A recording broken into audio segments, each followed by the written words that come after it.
it became quickly apparent that store owners did not want to do it themselves. They didn't want to implement on their own, right? Whether they're using Klaviyo, which is probably our most popular email platform, or we have some brands on Shopify email, we have some on OmniSend, a couple other email platforms.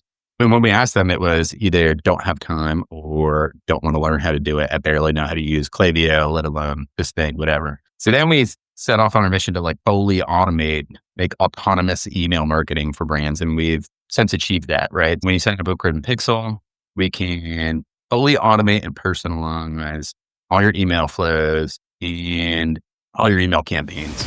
Welcome to the Simple and Smart SEO Show podcast. I'm your host, Crystal Waddell, here to bridge the gap between SEO strategy and real-world business success. Grab a coffee or your favorite tea, and let's dive into smarter SEO for your business. Welcome back to the Simple and Smart SEO Show podcast, everybody. This is Black Friday, and I am excited to have with me today John Hogan from Grid and Pixel.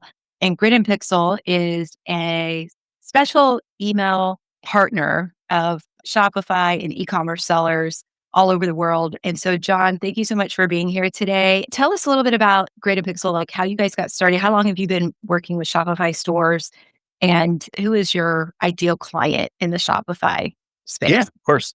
We started Grid and Pixel about 3 years ago. I had two co-founders, Lou and Keem, and we had another company before this. It was actually in real estate, property tech. It was called HomeSnap.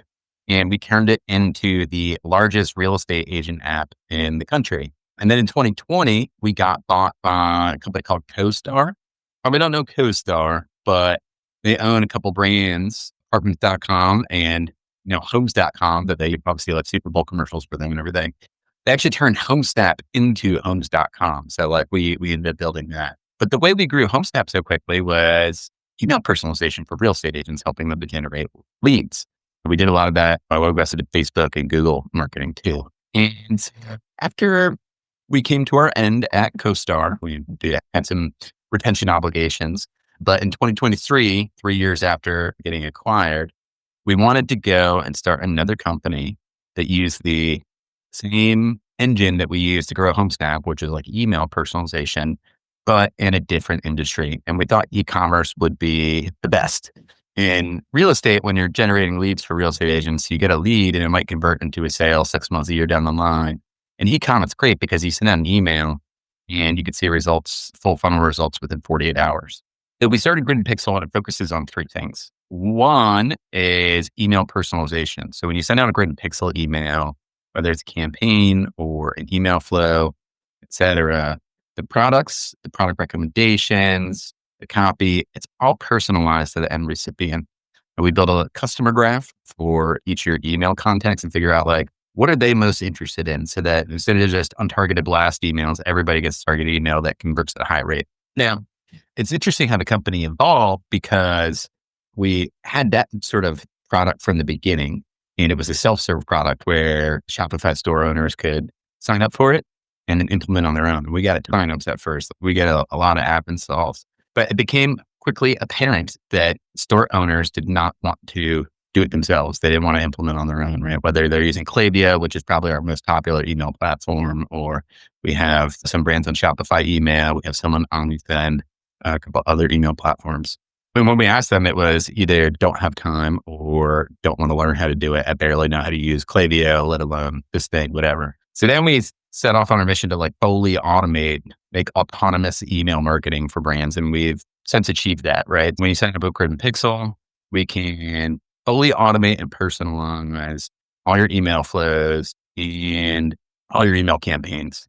What are the types of emails that people can create? Because I think when people hear, okay, I need an email list, what are the steps that people need to take to be able to build an email list? Let's start with that first.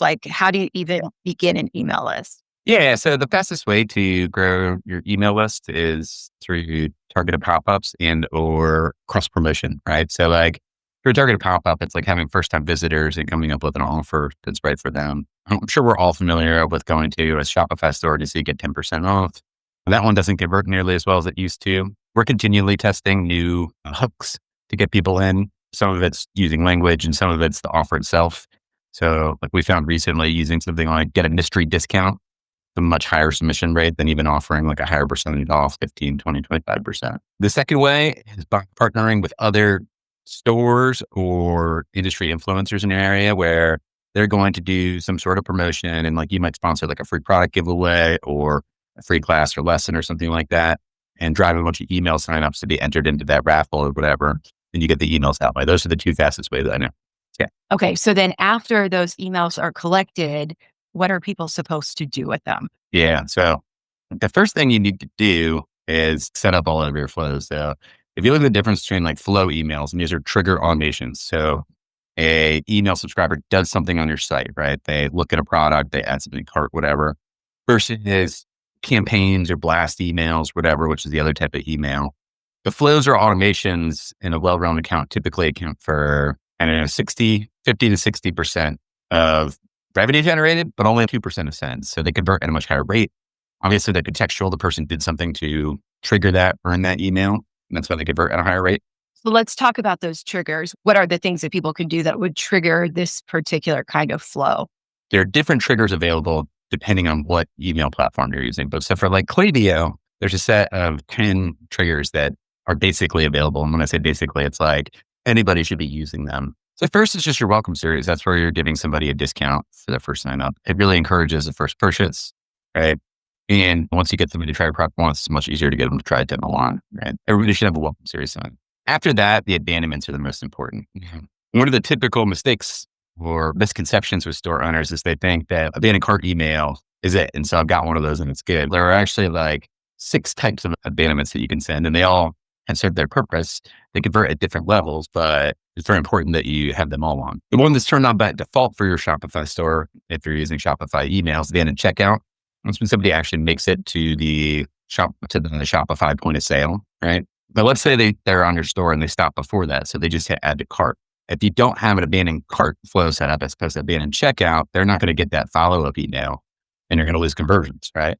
And then it goes up from there. The next one is like abandoned product browse, right? So they looked at a product, but they didn't add it to cart or they didn't make it to the Shopify point of sale. So then you could send a trigger for that.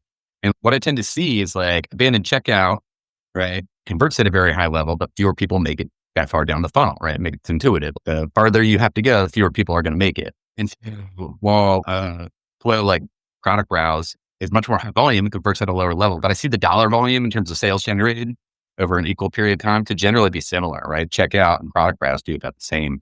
Above product browse, there's viewed collection, right? So they viewed collection instead of a specific product. You can send a trigger for that. There's search abandonment. So they search for a specific term like blue shirts and then left. And then so you can send them a follow-up email with every blue shirt that you have.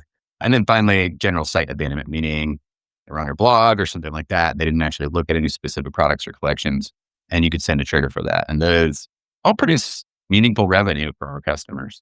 On top of that, then there's all these post-purchase flows. Okay. Yeah. So I just wanted to say, I never knew that there were so many different types of flows that you could set up. And there's so many different things that you could set up to trigger an action for your email to do something for you on your behalf. So I always talk about using technology as an employee, like giving it a job. And so this is like a really great use case for that. Yeah. So there are other flows that I think are very important. They're generally post-purchase, right? And there's a couple that I'm sure most of you are familiar with, like post-purchase, try to get them purchased again right away, right? There are different takes on this. Some people will say, you just bought, an hour later they email you a discount to make your second purchase.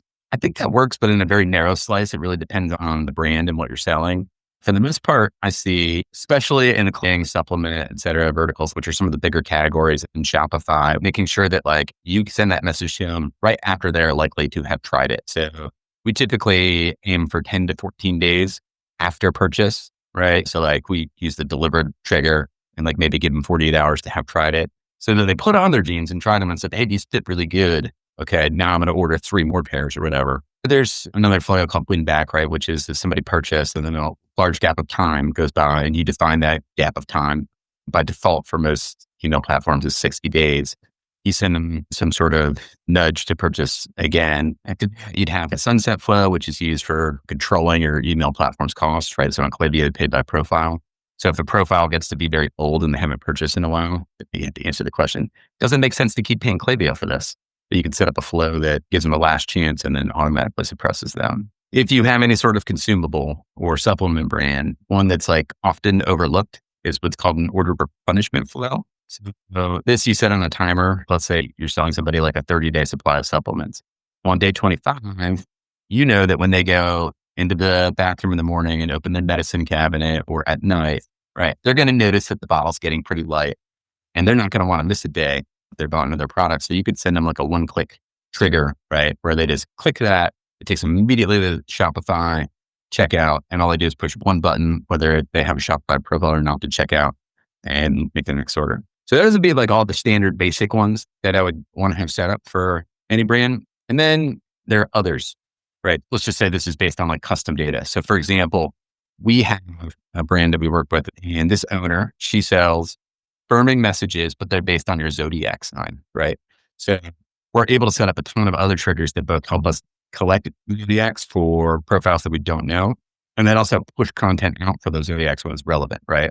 So this is just saying, okay, Crystal's an email subscriber and it's the month of May, and she's a Gemini. I don't know if that's true. It's probably false, but we're really going to focus on her for the month of May, sending out this whole journey on Gemini and what you can get and everything like that, right? You could accomplish the same thing through campaigns for a lot of these custom triggers, but you just save yourself so much time and energy if you really go through the details and set it up. Okay, so just a couple more questions, because I know that some people pay for Klaviyo, and I know that I switched away from Klaviyo because they started charging by profiles. And so I just went with the basic Shopify email. I was wondering if you could touch real quickly on the advantages or disadvantages of just using Shopify email. Is it sufficient, or what are your recommendations there?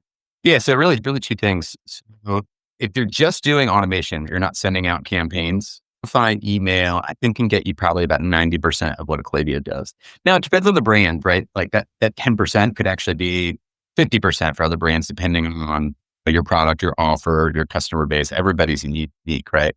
Like I said, so when I generally see that a product abandonment generates just as much money as a checkout abandonment, right? That may or may not be true depending on the brand. Sometimes the checkout abandonment won't do anything at all, but the product browse does everything for them. It depends on your brand. Second thing is if you are sending out campaigns on a regular basis, right? So you're just saying, hey, here's our Black Friday sale, and you want to send it to all of your subscribers, whether you know it or not, like Shopify email is not appropriate for sending out that email. If you go and look, I don't know what it is with Shopify email, but they know it's a problem. We know it's a problem. We've been talking to them about it for 3 years now. You'll see that you have a very high bounce rate on the email, generally between 2.5% and 5%. Right. And then the email send gets shut down because the bounce rate is high. Now, that's not a problem with your email addresses. It's a problem with Shopify's platform. I think it goes back to the fact that they initially built Shopify email as transactional. So there's a difference between transactional emails and marketing emails, right? Transactional emails, you don't need an opt-in. You're actually required to send out an order confirmation every time somebody orders, right? So that's what they built it for. Shopify actually owns a substantial stake in Klaviyo. You might be aware they own 40% of all Klaviyo. They think Klaviyo is the winner, right? But for people who don't want to pay for Klaviyo or don't want to use it, they were like, we may as well convert this transactional email tool we have into a marketing email tool. The only problem is that the campaigns don't work very well. So if you want to be sending campaigns, you need an alternative. Klaviyo is my favorite, but OmniSend works really well. But there's a bunch of others. Okay, that is very helpful. I know that we're going to have a question about that coming up because it triggered something in my mind that we've talked about in here before. So yeah, I didn't realize that the bounce rate was impacted by the type of email service provider. That's really specific to Shopify. I haven't seen the problem on any other platform, but they got something going on there and they haven't fixed it. And it's been going on for years. I was really hopeful. I went up to Toronto to meet with them a couple of years ago. We talked about it and they were like, yeah, we're going to fix this. I got so excited, and then just nothing since. Yeah. And that stinks because I send all my campaigns through Shopify email. You should look at the bounce rate. Okay. So just to clarify, Grid and Pixel is a program that's supplementary to like an email service provider like Shopify email or Klaviyo. So can you tell us like what's the major benefit of using Grid and Pixel in conjunction with your email service provider? Yeah. And to reinforce that up front, if you think about what an email platform does, it helps you send emails. What we do is we help you figure out what to send in those emails so that they convert at a high rate. So you're really looking at two things. One is higher conversion rate, right? Which comes in the form of first, higher click rates, then second, higher conversion rate on your actual point of sale, Shopify. cetera. And then two is just time savings or money savings. We're not trying to replace marketing agencies necessarily, but like we've essentially created that function where instead of paying 4,000 or $1,800 a month for an email marketing agency, we charge way less because we're able to automate so much of it through the AI marketing agent we've created. So like our starting price point for doing flows and campaigns is $149 a month. And we have like a sale on that too, right? And like our highest price point gets up to $799 a month. So I have several customers, quite large, that are paying $8,000 a month for a top name marketing agency. And then they A/B tested our content against theirs and ours should perform better. And these guys pay us anywhere from $600 a month. That's about it. So they're thrilled with the results. Okay, so real quick before we pop off, do you have Black Friday deals ready to go right now? So if you're looking at pricing for grid and pits, like I said, it depends on how many contacts you have, but we start at $149. Our Black Friday offer is actually $100 off that first month. And the pricing scales from there depending on how many email contacts you have. So up to 10,000 at $199 to here $299, but there's a healthy first month discount. So you could try to the end of the year for relatively little. I think you'll be happy with the results. And I'm currently on the one where you're like doing it yourself, like after you guys set it up for me. Do you still have that option of it? So we have a flat $49 a month do-it-yourself one too that you can take advantage of. Okay. Awesome. Done. So I will be sharing this for my Black Friday episode. I appreciate you coming in here and talk about Grid and Pixel. I appreciate how accessible you and your team are, even to really small shops and businesses. I will drop all of the info in the show notes and definitely check out John and Grid and Pixel at that contact info. Thanks again, John. Thanks for having me, Crystal.